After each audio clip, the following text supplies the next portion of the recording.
received a question a while back about my wood stove. Somebody's seen it in the yard doing something on some video. Kids were playing or something. And so I'll make a quick video on the wood boiler that I have. What I got, this is what it is here. It's just a wood boiler. And that's the website if you want to go check it out. I bought this 2 years ago. This is a 48-inch one. It's 48 inches deep, and all the doors on them at that time were all that size. So that's why I wanted it. It's got a 3-foot by 3-foot door. So I don't have to do a whole lot of splitting or nothing. I just chunk all that stuff in there, and being that we're out in the woods, I can have a tendency to get some bigger, nastier stuff, and that's why I wanted the big door. Some things that are okay that I don't really care about. One is the fan, and that's a manual flapper, so if it's real cold I gotta open this up more or shut it more for the fan to work. Once that fan goes out, that's the original fan. Once that fan goes out, then I'll actually get a different fan that's got a side flapper on it to shut it off and open it back up by itself. That'll work a little better. That way when it calls for heat, it opens up, lets the air in, and whereas this one, you can actually have it on a draft system if you want. It works fine, but I like the other style a little better. This is the third wood stove that I've owned. I've owned a Woodmaster, a Crown Royal, and I sold both of those houses. So when I sold the house, the people buying it wanted it. So then I found this online, and as far as the wood stove goes, I love it. Now I had the Woodmaster, that had the grates in the bottom and the auger so you could auger the ashes out. Then I had the Crown Royal, that was just a simple 3100B, I believe. That stove, not a lick of problems. I didn't have a lick of problems with any of my stoves, but I bought this one, and other than that fan, I absolutely love it. It works great. Easy to get the ashes out, easy to get in there.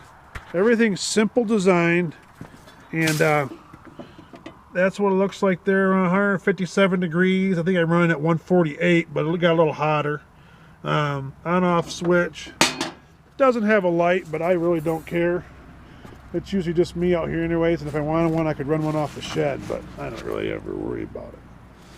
But like I said, just a simple design stove, nothing special. I'll show you the firebox here. And she's going to take off here in a second. She's going to go hoof. But that's why I bought it, is because of that big door. I don't like those little doors because I like my fingertips, okay? Even though my hands are all busted up, I was getting busted fingers all the time in the middle of winter. You go to throw wood in there, hits the edge. Not with this thing. You ain't hitting none of the edges. This thing just works great. So that's why I got it. There's a little hole for your fan coming out. Real simple. And I love it because the firebox is so big. It works absolutely great. And like I said, I haven't had no problems. I hooked this whole system up myself. I had somebody bury the line for me, and I hooked it up all myself. And I encourage anybody that, a little bit of common sense, you can hook it up all yourself too. And if you guys want another video of how I hooked it up, just leave some comments and stuff, and maybe I could throw exactly what I did. But I got hooked up to my hot water, and it works great. So once that creosote gets rolling, she'll get fired up there real quick. But I'll let you show how she'll burn. She'll take off if you're not careful. So that's how it looks. That's my wood stove. I'm going to shut this door before I get heated out of here. Whew. But that's how it works. It works absolutely wonderful. And like I said, I just got some stuff from work here, and we went to the shop and got some stuff, but I usually just pick through all winter long. But that's my outdoor boiler. That's my overfill tube. So once water comes running out of there, you know you're good to go. But like I said, if you want to see how I hooked up, I got hooked up my own pump. I ran her over to the house, hooked it all up in there. If you guys want to see a how-to video of how I did that, like I said, I do it. I'm a simple guy. It's got to be done simple.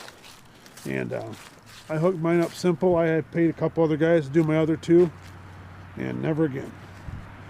Do it myself, do it the way I want it done, and it works great. So that's my outdoor boiler. 4 foot, 3 foot by 3 foot octagon on that thing, and it's kept us warm and our water hot for 2 years. Ain't had a problem. I don't keep it going in the summer just because of that smoke constantly coming out of there, and I don't mind a break from the wood. But on the other hand, it is cheaper. I got a 40-gallon electric hot water heater in the house. It is cheaper for me to run this than it is to run my hot water heater. My electric bill will go up about $30 a month once I shut this thing off for the summer. And the hot water doesn't compare.